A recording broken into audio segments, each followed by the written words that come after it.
All righty. Okay. We will wait a few minutes to see if we have some people joining in now. But always good to talk to you, David. I feel like I talk to you a lot anyways. We do talk a fair amount. Yeah, but you're kind of a go-to, I would say, in the IT space, especially for us when it comes to cybersecurity. Welcome everybody who's joining. Just so y'all know, I have the chat and the Q&A up. So if you guys have questions for David or myself during the webinar, probably more so for David, just feel free to put those in the chat, in the Q&A, and we can make sure to address those live. But like I said, always good to talk to you, David. And if any of you guys have been at our live events, you've probably had the opportunity to see him speak on stage. So I've spoken a few times at your show. Yeah, and you're going to be speaking coming up in August in Charlotte. Super Yep, excited for that. I'll be there. Yeah. Super excited. We were just talking about that in the green room a little bit, so it should be a fun time. If any of you guys want to come see David, meet him in person, here's some kind of scary cybersecurity stories. Come join us. We can put the link in the chat for you at the end. But today, I'm super excited to just chat. We do a lot of work with you guys here at Seven Figure. You guys work a lot with our clients. But you guys are just doing so much in the MSP space as it is. Would you mind just kind of giving everybody a recap on who y'all are over there at Highwire/Overwatch and what kind of things that you guys take care of for MSPs? Oh, that's going to take a half hour all by itself. Yeah. So first of all, appreciate the opportunity to get back in front of your audience. As you all know, I like to talk, so I'll try to be brief, which doesn't happen often. We at Highwire Networks, we are a channel-only services company. We've been doing MSP, MSSP services for our partners for about 22 years. From where the Highwire name comes from, we started doing wiring, electric, we did staffing. We have folks who can go deploy equipment globally. We do a lot of stuff, but the thing that I spend most of my time on, and frankly, the things I talk about the most with you guys is cybersecurity. We have a 7x24 SOC, Security Operations Center, in Austin, or not Austin, Texas, Chicago, Illinois, and we watch and respond to bad things on behalf of our customers and their end customers. And so that's what we do. In my role, I get to talk with people like you. I get to go look at technologies. I get to think about the big picture, because at the end of the day, Lisa, you know this, there's so many challenges in delivering cybersecurity. From there's too many tools. I talked at our last show that when I went to RSA, there were about 2,000 booths with products.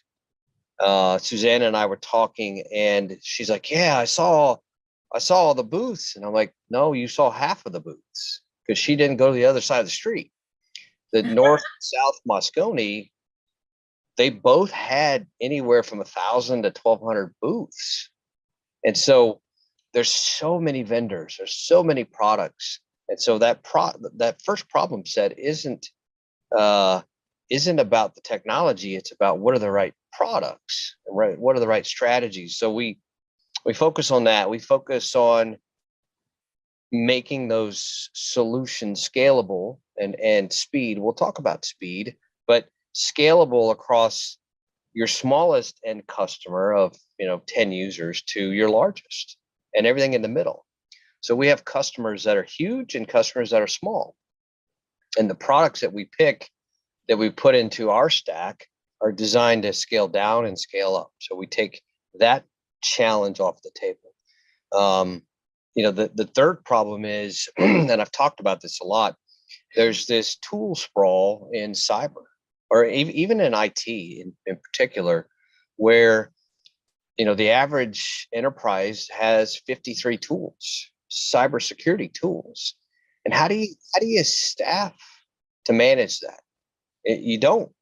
And so you got tools that are underutilized, may not be used at all, certainly not getting the best value because you can't staff all those people. Right. And so when you have, the staffing challenge, the too many tools, and then the last one is the volume of data. Everything we do is continually becoming digitized, right? Whether it's your refrigerator or your dishwasher or your IPTV camera, right? It's everywhere. And how do you sift through the noise to find what's important? And that's the three value statements that we bring to our relationships with our partners is we help you with the tech stack. We don't care, right? We help you with the data. We do a lot of work on the back end. And then we provide the expertise so that you can focus on what you guys do. And I know you wanted a brief intro, so I apologize. That was a little longer than a few minutes. I appreciate that because I mean, that's, a problem that, you and I have talked about often where we see a lot of MSPs that just get so bogged down with the tools and I call them the flashy lights, right? Of things that, like in retrospect, they matter, but it's, when you can't figure out a way to fit them all together, it does become really complex. And that's where you guys really take, I would say, that heavy lifting piece out for them, because like you said, it doesn't really matter. We're here just to make it work and make it work the right way. Yeah, I would agree. I completely agree with that statement. I mean, and it does become overwhelming because it's like you pick one tool and you might super love it, but then it doesn't integrate right with 5 of the other ones that you're looking at. And then it becomes hard to determine, kind of like Matt says, what's going to be the best fit, right? What's going to all fit together in the best way possible to service the client. Yep, that's right. So, I mean, and another thing that I always like to highlight is that you guys are channel only. That's a huge deal because I don't know, it's you guys are really there. I've seen you guys work with so many of our 7-figure clients, even going on webinars or client meetings with them to help them convey the security conversation in the right way. Yeah, I'll come back to that channel only. We've been channel only in all of our lines of business for 22 years. Right? Whether you need us to help you find a SQL DBA or from our staffing business, or you need cabling pulled, or you need tech services or cyber, any of the 5 lines of business we have, we don't compete anywhere, right? And as much so, Lisa, is lately we have been using some relationships we have as we find end customers and we take them to our partners because we don't do end customer work, right? So I've got relationships from my years in cyber that go, hey, can you help us? I'm like, yes, we can, but it needs to come through one of your partners, Yep. right? And so that I call it feeding our partners because they feed us, right? Yeah. It's like when I come to your show, I bring you a couple MSPs you haven't had before because I want to feed you guys because you're feeding us. And that's that partner ecosystem relationship, channel only approach that we take. What was the second part of the question? I got distracted. Sorry. The channel only. But you guys are really out there, working almost on the MSP's behalf. Like I said, you've been on, obviously we do a lot of webinars with you, but you've also been on webinars with the MSPs and for sure. Which, yeah. I mean, that even just gives you that extra edge, I would say, right? Because I mean, with your background and just all that you guys can bring to the table and just help make that security conversation just almost seamless, right? Is really huge. One of the things that we talked about is our 3 key values is we become your experts. And if we're not available when you need us, then why do you need us? So when we have our partners say, can you come join us on this call, or can you teach us how to sell this better, or can you pitch this to our large partner so we make sure we get it right? We have partners that have 30 salespeople, and I teach them. I give them training sessions on how to talk about this stuff. And we have some partners who have no salespeople. All they really have are technicians, and I teach them how to open the door and how to ask the right questions. But then we come alongside and we do the demos and those kind of things. And so I think, to me, that goes, again, Lisa, is back to our mission. Our partner ecosystem is about enabling you guys and your audience to sell better, and to leverage our knowledge, our tool sets, our capabilities with whatever else it is that they want to sell. Yeah, I mean, and that is really just, I mean, I love that because it just makes things so much easier, right? Because I mean, as MSPs, it's impossible to be an expert on every single piece of your stack, right? That's why you want to have partners like Highwire, Overwatch, there to be your backbone in situations like that. I mean, because yeah, you are going to come across a client where you're just not going to know everything, and that's okay. Right. And that's where, like I said, you're the expert that they can pull out of their back pocket at any point in time. And I just feel like the way that you guys, the ecosystem, right, it just matches really, really well, especially with our ecosystem. And I think that, the value that you guys are able to provide, especially with different tools in the marketplace, particularly SOAR, right? Exactly. Yep. Well, and I was just going to talk a little bit about that.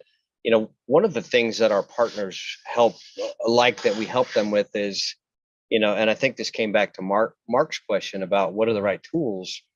At the end of the day, one of our principles is we take our customers or our partners where we find them, and whatever tools that they have.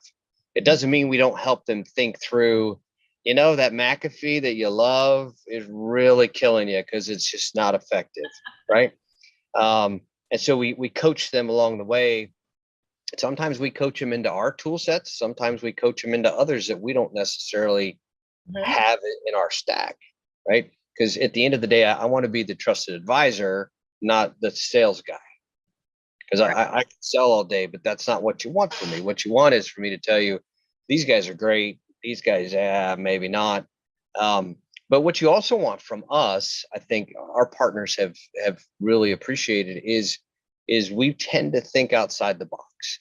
And this outside of the box thinking is where we're going from a SOAR perspective. And I'll give you some of it now. Some of it's going to come when we get to Charlotte. So I don't want to take away all the fun, but we are really starting to change the way we think about tooling and tool sets, and we're becoming even more tool agnostic, because what we've figured out, Lisa, is it's not the endpoint or the SIM or the scanning tool. It's the top of the stack, and we're calling it the top of the stack or layer 8, depending on how you want to put it. Okay. I like layer 8. Where we are building security, orchestration, automation, and remediation, and the R is key.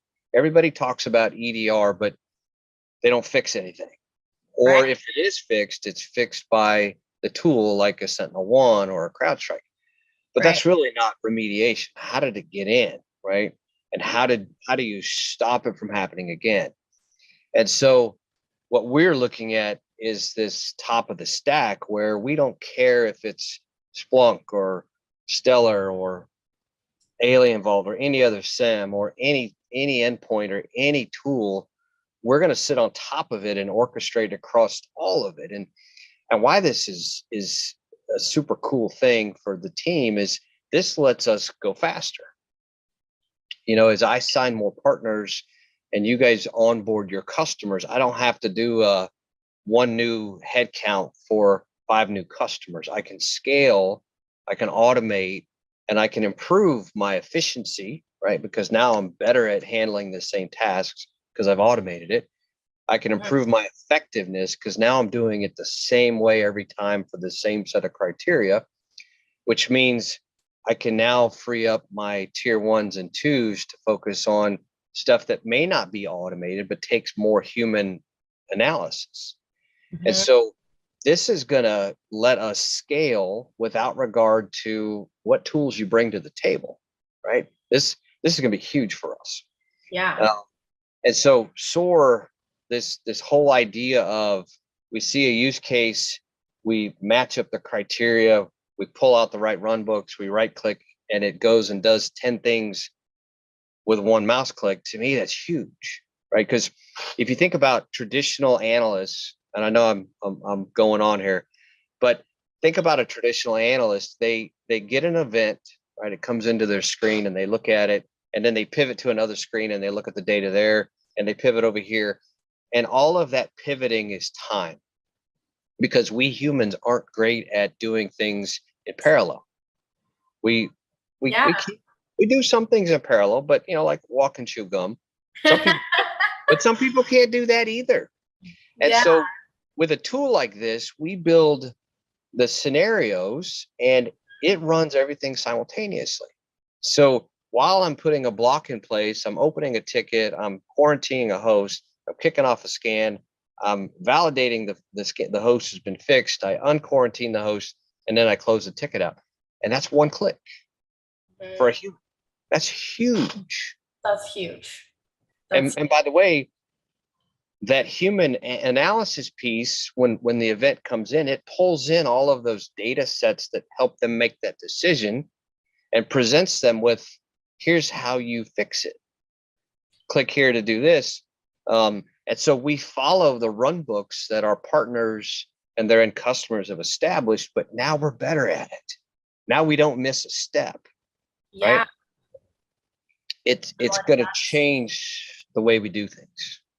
Yeah. And I mean, I think, like you've heard Chris say it all the time, the only factor there that like we can't get back there is the time aspect, right? That's right. So it's like, in order to be able to properly scale and grow, like things like that, we have to just really condense them and make them automated, right? Agree. Yeah. Automation is a really big factor in everyday life for MSPs, right? Yep. And, but just like I said, tools can get overwhelming, and I get sometimes they can be like really fun. You go down the rabbit hole for a few hours, and then that's 3 to 4 hours that you're never getting back. That's right. That's right. So being able to simultaneously do all of those things with one click, right? Imagine how many more things you can get done in that 1 hour versus. Oh, that's exactly right. Right. So, I mean, if you think about it on a scalability model, you can do 10 in an hour. Now we can do 50 in an hour. Right. That's right. And what's more interesting is not just the SOAR aspect around security, but this tooling that we picked has the ability to let us start to automate maybe some other things that your MSPs do. And we haven't built this yet, so don't anybody ask me what the pricing is. But imagine a automation service where your folks could say, I've got these 10 customers using this. This is 80% of my work. Can you guys automate that and give me a console access to do that for my customers? Right. So now we extend the console to customer A or to your partner A, and the only thing they see in their console is their 10 customers and the automation that they can use to fix the problem, open a ticket, fix it, close it. Oh, that's amazing. It's nobody's doing this yet. So please, nobody. That's really actually that. Nobody asked me for this, please. But this is where my head is with regard to the innovation that we're doing.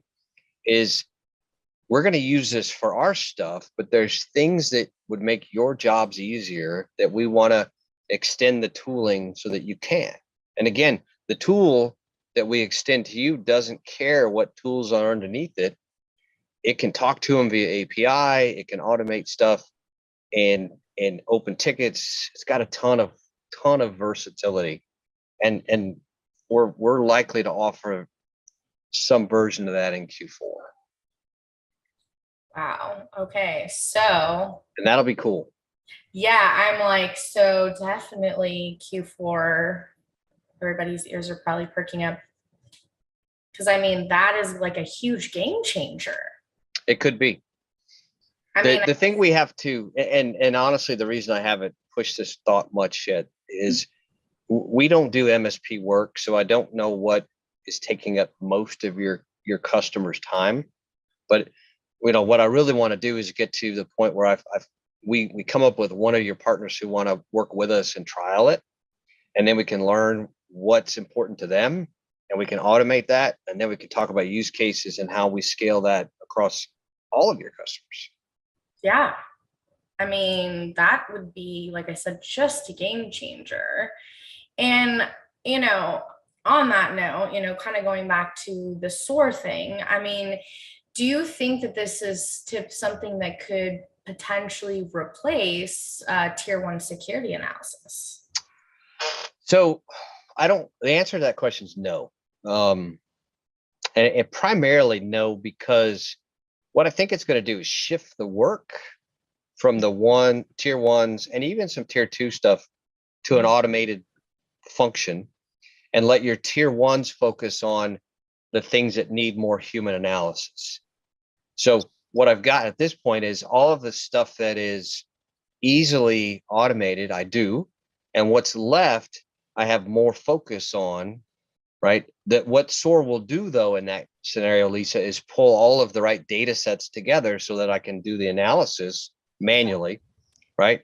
But still offer right click action items of things they can do to remediate. Once they go, yeah, that looks funky, let's put a block in place, and it just goes and does it. Or, yeah, that machine, it looks like it's beaconing to Iraq, let's go ahead and quarantine it, right? And the automation happens, it talks to the right tooling and the right organization and quarantines the device. Yeah. I think the ones and twos become more effective because they're not doing the repeatable administrative type of things that a traditional tier one might do. Yeah. Interesting. Make Yeah. sense? Yeah, no, that actually, I didn't think of it that way. I was like, it's gonna wipe them out. No, it's good. In fact, I think it's going to make us better at developing our ones and twos, because Yeah. the repetitive stuff, if I have to tie my shoes 1,000 times a day, I'm going to be great at tying my shoe, but I'm not going to know how to dig the rock out of the sole, right? Because that's a tier two function. So if I get all that automated stuff out, now I can focus and become better because I'm forced to learn new things versus doing the same thing over and over. Yeah, I mean, and like if any of y'all have ever seen their booth, you guys have, I think, one of the reporting dashboards, because it just shows so much all in one, but it's like it's cool to look at, right? It's very like appeasing to A little overwhelming. It can be overwhelming. But I like that it's also just like so real time, right? So I mean, like that's potentially, I mean, you guys always have it at your booth, but I mean, it's just the amount of reporting and data that's available to you at your fingertips to be able to remediate things is just, and that's what that's what you guys are here to do, right? Just be that's what that we do. extra layer. And that kind of goes down into the rabbit hole of like cyber insurance and all of that. And right. You and I have talked extensively on that. And actually, David is going to be on a panel at the Q3 live event. Am I? Yeah, you are. Okay, I am. Why not? Where we're actually going to be specifically talking about the cyber insurance piece on that. But in regards to the security tools, we were just kind of talking about which of your Overwatch or SOAR tools pull threads and feeds from. So it's interesting, and this is another innovation idea that we're working on. Threat intelligence comes from every platform that you have, right? So if you got a bunch of Cisco firepower firewalls, they've got a research team and they're feeding the firewalls with threat data, right? Our EDR Sentinel-1 has a research team, and our SIM tool has a research team, and our vulnerability tool has a research team, and they're all kicking out different types of threat intelligence. Specifically, our XDR tool has 13 threat feeds in it, right? So we're getting a lot of stuff, but where we're going is this idea of a threat broker where we're pulling, Cisco may find something tomorrow nobody else has found, taking that, putting it into our feed and pushing it to all of our customers simultaneously.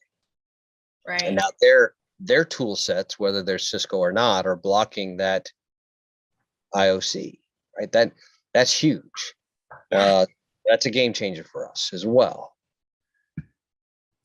Yeah, I mean, if you think about the impact something like that would have, right?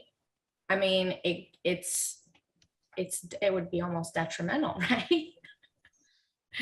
I mean, and on that, so it's, I mean, and I feel like, all of that kind of reporting can also become overwhelming, right? To some degree.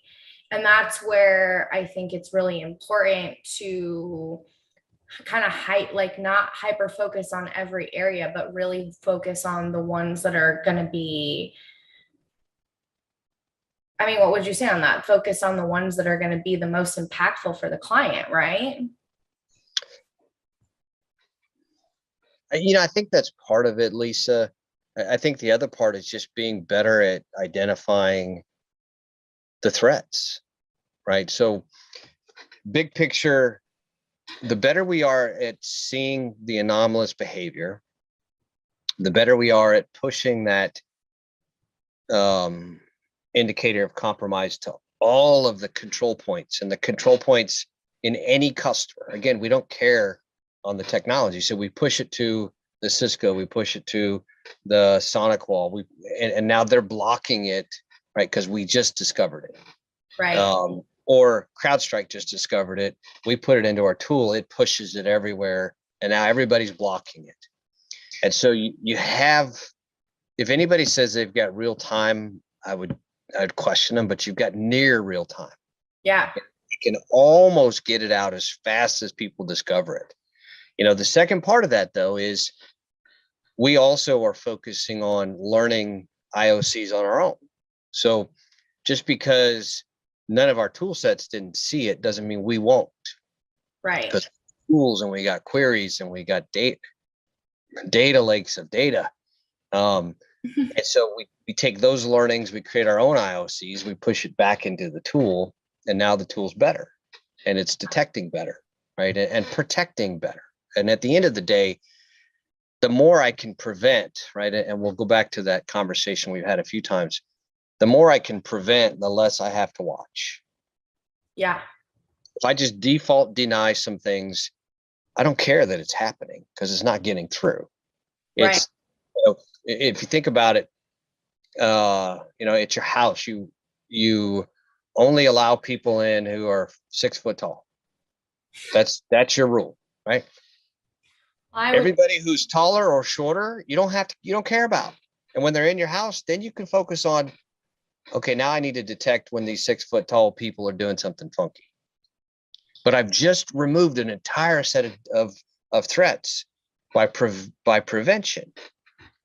It's a terrible analogy because I couldn't get in my own house. But like I would be so screwed. I'd be stuck outside. But the point is still valid, right? If I can prevent 80% of the bad, then I can focus 20% on everything else. And then if I automate out of that 20%, there's like 5% that maybe I need to have humans look at.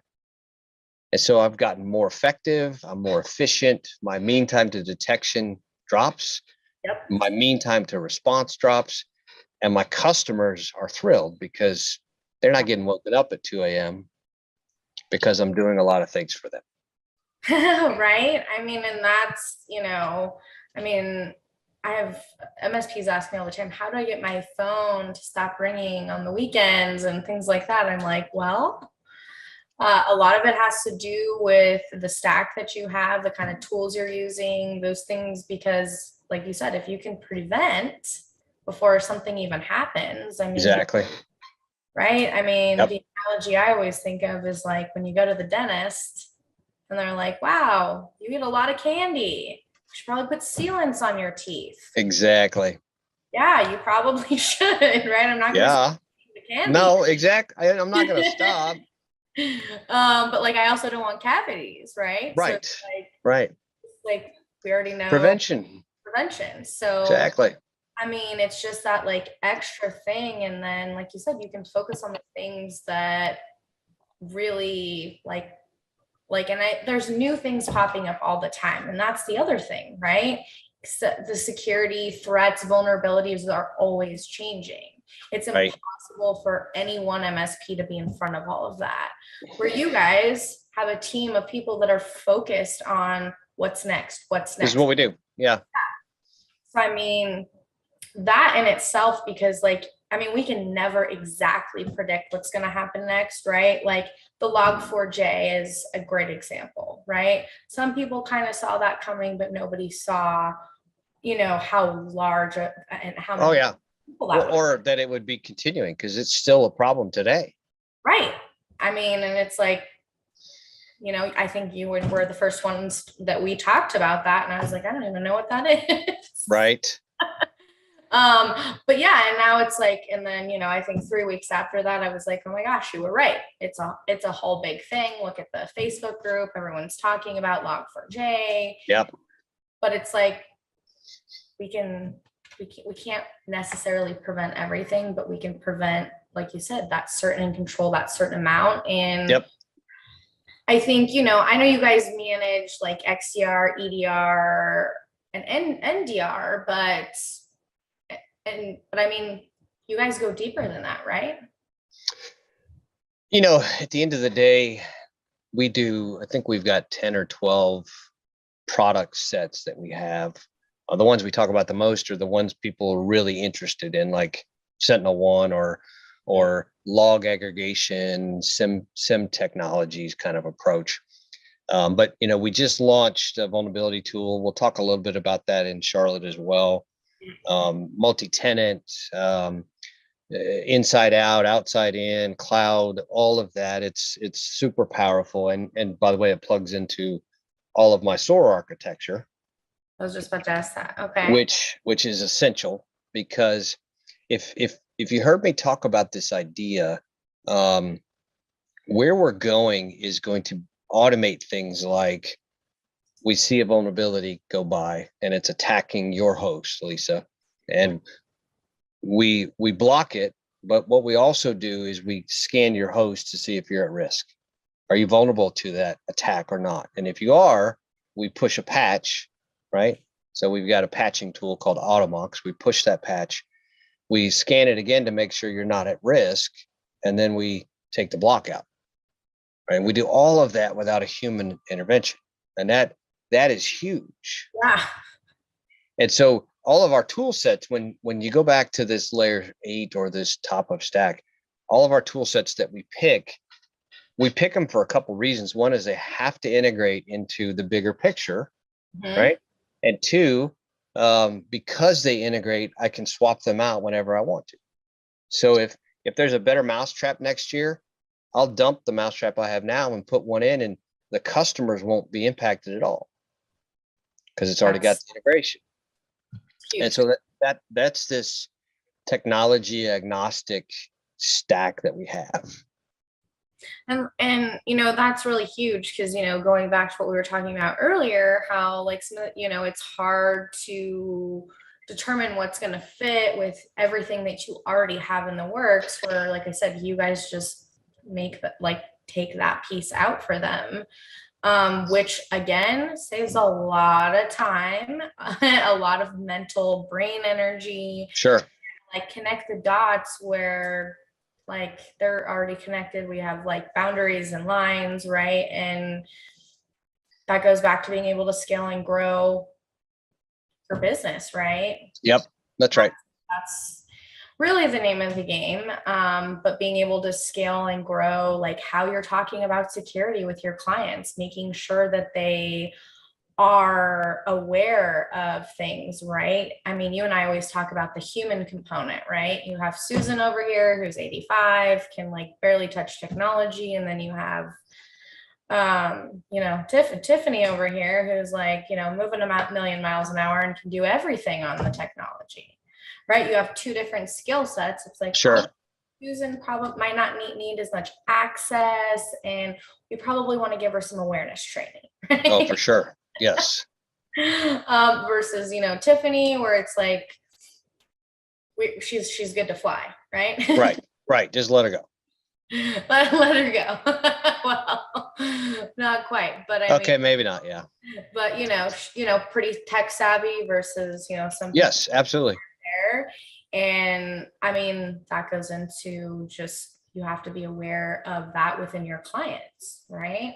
Agree. Have those resources available. Like you guys provide so much of that to MSPs as well, just in the plethora, I'll say, of just information you guys have that MSPs have at their fingertips that you guys can literally send directly to your clients. Yeah, we don't send a lot direct. Back to our founding principles, we're channel only. So Yeah. in 99% of the work we do, it goes through the partner, or it goes direct to the partner and they disseminate it however they want to. Sure. But yeah, that you're right on the money.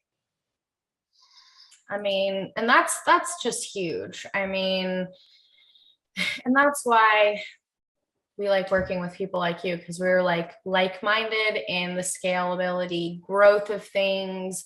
I mean, and the other thing I like to highlight is you guys cover so many things. And I tell MSPs this all the time. You don't have to work with a different vendor for every piece of your tech stack. There are people out there, you guys are a great example, where you can cover multiple pieces of the stack. And then I like to call it, you have one throat to choke instead of 10 throats you have to choke, right? If something. Yes. And look, our customers aren't shy at choking our throat, so that's not a problem. It's how we get better, right? I mean, and that, and that's really, I mean, that's huge, because again, that's more time, saving time. One phone That's call. exactly. Yep. One That's right. ticket versus support tickets. Less of a headache, right? And that's where, I mean, you guys work with MSPs of all sizes. You guys work with people who are just one-man shows. Mm-hmm. And you work with people, like you said, that have a sales team of 30. Right. So, I mean. And the other thing I'll tell you that makes us a little bit different, we do, and when a lot of us have done what your end customers do now, or your partners do now. And so we know how important it is having the right people at the right time. And I'll just give you an anecdotal story. We signed a new partner like 2 weeks ago, maybe a week ago. And what's today? Wednesday. Monday, one of their end customers got breached. We signed the partner a week ago. We have deployed nothing in any of their customers. They don't even have the NFR running in their shop yet. And they called us. And Tuesday, we deployed in their environment of this customer that got breached. And now we're helping them clean up their mess. And you just don't find that very often from a partner. And look, if everybody on this call called me tomorrow and said, I need this today, it's going to be work, because I don't know if I could scale that today. But, as a one-off. Provide you with David's cell phone number? I'm just kidding. No, don't. As a one-off, though, right? This partner, they were desperate. And they're like, we need help. And so we pitched in, and we all rolled our sleeves up and we went to work. And that's part of our commitment to our partners is, we're there to support you and help you grow. We don't want your customers. We want you. And we're going to do whatever it takes to help make you successful. That's huge. I mean, you guys literally, that happened on Monday, and now you're like already doing that. And they signed we're looking at their data right now. I mean, 2 days later.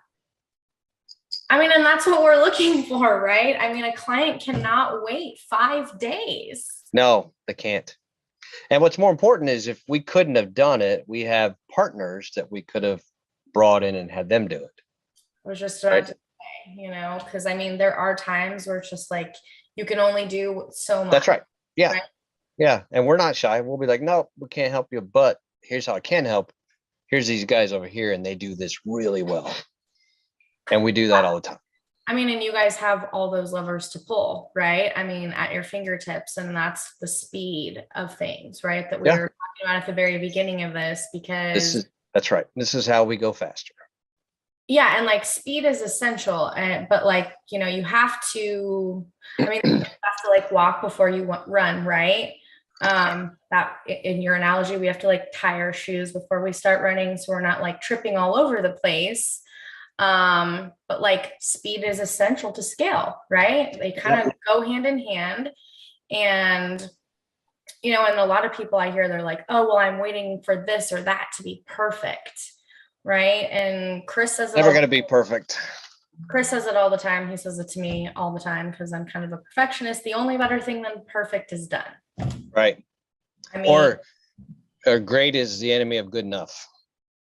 I like I'm stealing that from you. I use that one a lot. I didn't make it up, but I use it. Oh, I was literally going to be like, David Barton said. No, please don't. Please don't. So I know we're getting short on time. Anybody have questions? I know we've had a couple comments, but I want to make sure we answer if we have any. Yeah, like I said, guys, I have the chat and the Q&A up. So if you guys have any questions for David, like I said, he will be on stage with us live at the Q3 event last week of August in Charlotte, North Carolina, or up rather. Gonna be a really— For you, it's up, yeah. I was like, from Arizona, it's up. Yep. So it's going to be a good time, guys. If you are still on the fence about coming, we're doing a whole thing with NASCAR. David's going to wear a Wonder Bread outfit. No, he's not. No, they don't pay me enough for that.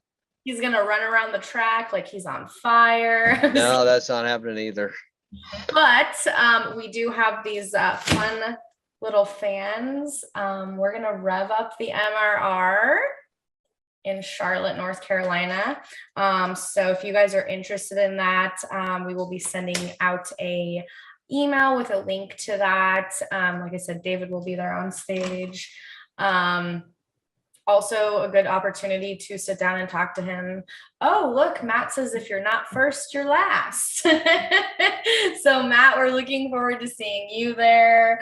I'll do what I can to get David in the Ricky Bobby outfit. No, it's not happening. We can make some bets, maybe. I think Susanna can order that on Amazon for you, right, Susanna? Yeah, no, that's not happening. Maybe Jeremy. I'll have Jeremy wear it. Yeah, it's going to be a lot of fun. 2-day live training on how to better talk and sell and market your cybersecurity for your clients. We know you offer a whole stack of things, but if you're not offering cybersecurity, you're way behind the ball. And if you are, and you are getting caught up, give David a call. Give him a call. We can connect you with anyone on their team, right? Right. They can give you a demo of the product. I mean, and you heard how quickly they're able to get people up and running. Do not wait for a catastrophe to happen to give David a call. Right. But, highwirenetworks.com, feel free, reach out, email, David.Barton, highwirenetworks.com. Susanna's more correct. It's Overwatch Sales, highwirenetworks.com. But look, happy to help. Lisa, thank you for the opportunity. Yeah, and put the link in there. So if you guys are interested, there's the email, there's the link. Any 7-figure clients, we have a discount in the dashboard for Highwire. So go ahead and sign up for that. That will also get you connected with a member of their team, so you can get a call set up. And yes, Matt, we can go get thrown out of an Applebee's. David will make that happen for you. I'll be in the parking lot. Y'all get thrown out. You'll be waiting I'll in the bail you out of jail. Yes. Oh my gosh. This is why we always love to have David around. Right. But anyways, always good talking to you, especially when we can be on video and not just on the phone. Exactly. And if you guys are interested in joining us in Charlotte, we'll be sending out a link for that. So come rev up your MRR, talk some cybersecurity, do some fun things at the NASCAR Hall of Fame, and get your Ricky Bobby on. So with that, David, I really look forward to seeing you guys in Charlotte. And We'll be there. And until then, you be good. And We're safe. And be safe. And like I said, don't hesitate to reach out to these guys. They're here to help you and support you guys as an MSP. So with that, thanks, David. It's always My pleasure. Have a great day, guys. Talk soon. Thank you.